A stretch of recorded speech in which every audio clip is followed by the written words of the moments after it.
Question देखते हैं 21 number. कह रहा है समद्विबाहु त्रिभुज के आधार के मध्य बिंदु से समान भुजाओं पर लंब खींचा जाए तो ये लंब आपस में बराबर होते हैं, लंब बराबर होते हैं। चलिए हम इसको साबित करते हैं। बहुत ही अच्छा है यह क्वेश्चन।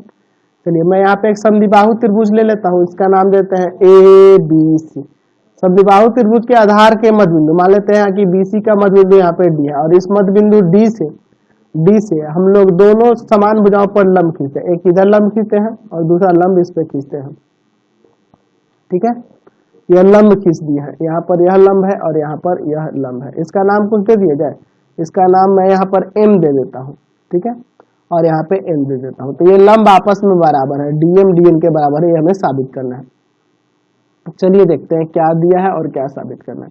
दिया है त्रिभुज ABC एक समद्विबाहु त्रिभुज है, समद्विबाहु त्रिभुज है, समद्विबाहु त्रिभुज है, त्रिभुज है। और समद्विबाहु त्रिभुज इस प्रकार से है कि इसमें भुजा AB जो है ना AC के बराबर है। अच्छा, और क्या किया है, तो D BC का मध्य बिंदु है, BC का मध्य बिंदु है और इसी मध्य बिंदु से, इसी D मध्य बिंदु से हम लोग क्या किए हैं कि यहाँ पर DM लंब खींचे हैं AB पर और DN लंब खींचे हैं AC पर।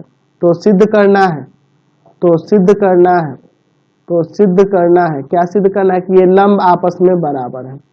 यह DM जो है DN के बराबर है, इसे हमें साबित करना है। चलिए इसका प्रमाण देखते हैं। बहुत ही सिंपल सा है।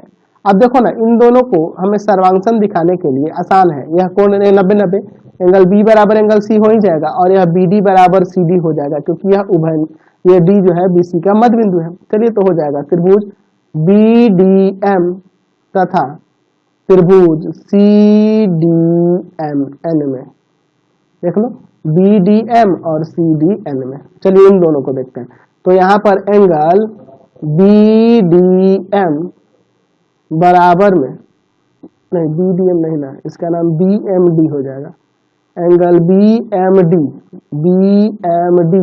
बराबर में एंगल CND हो जाएगा। प्रत्येक 90 लंब हो रहा है। तो चलिए दूसरा चीज क्या हो जाएगा, तो दूसरा चीज हो जाएगा यहाँ पर कि एंगल B बराबर में एंगल C। क्यों, क्योंकि ABC समद्विबाहु त्रिभुज है, त्रिभुज ABC एक समद्विबाहु त्रिभुज है, समद्विबाहु त्रिभुज है, समद्विबाहु त्रिभुज है और उसमें भुजाएं बराबर दी हुई है।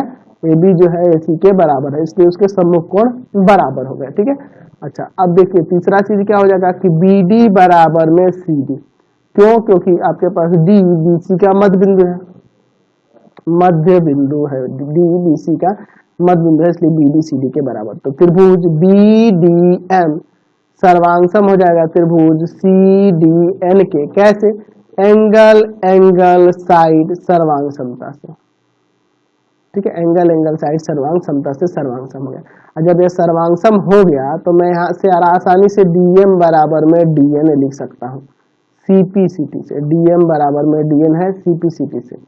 ठीक है, यह हमारा प्रमाणित हो गया। समझ गए। चलते हैं अगले क्वेश्चन की ओर। चलिए अगला